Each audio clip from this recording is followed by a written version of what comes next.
Guys আজকে কোথায় চলে আসছি তোমরা দেখে বুঝতে পারছো, ঈশ্বরদী গ্রিন সিটিতে চলে আসছি। আর লোকেশন হচ্ছে নতুনহাট গ্রিন সিটি।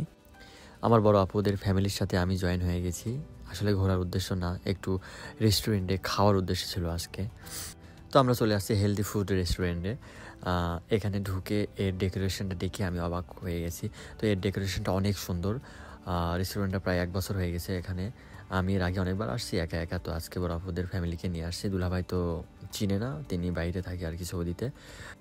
তো বসার সাথে সাথে ওখানকার ওয়েটাররা আমাদের মেনু বুকটা দিয়ে দিল এবং আমার ভাগ্নি অর্ডার দেওয়া শুরু করে দিছে। তো সে কী অর্ডার করবে সেটা খুঁজেই পাচ্ছে না। তো এর ফাঁকে আমি চলে গেলাম একটু ওয়াশরুমে। আমি একটু মুখটা ধুয়ে নিলাম, কারণ মুখটা একটু বিচ্ছিরি লাগছিল, ধুলা পড়ছিল মেবি, এর জন্য মুখটা একটু ধুয়ে নিলাম। আমি ওয়াশরুম থেকে এসে দেখি অর্ডার কমপ্লিট, অনেক ভালো হয়েছে।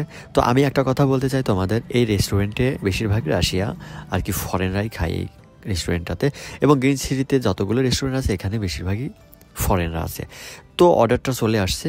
অর্ডারটা কি কি দেখতে পাচ্ছ, প্রথমে একটি চিকেন ফ্রাই দিছে আমার বড় বোন, এবং দুলাভাই দিছে একটি বিফ এবং একটি চিকেন, এবং আমার দুটা ভাগ্নি দুটা লাচ্ছি, সাথে আমি একটি লাচ্ছি আর একটি 7 আপ দিয়ে দিছি।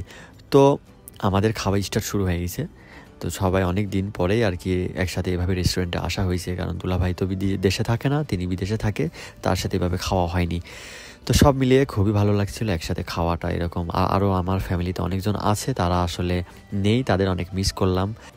তো আমাদের অলমোস্ট খাওয়া শেষ হয়ে গেছে, এখন আমরা রেস্টুরেন্ট থেকে বের হয়ে যাব। তো তারপরে দুলাভাই বললো আমি একটা চা খাবো, তো তিনি আবার একটি চা অর্ডার করে দিল।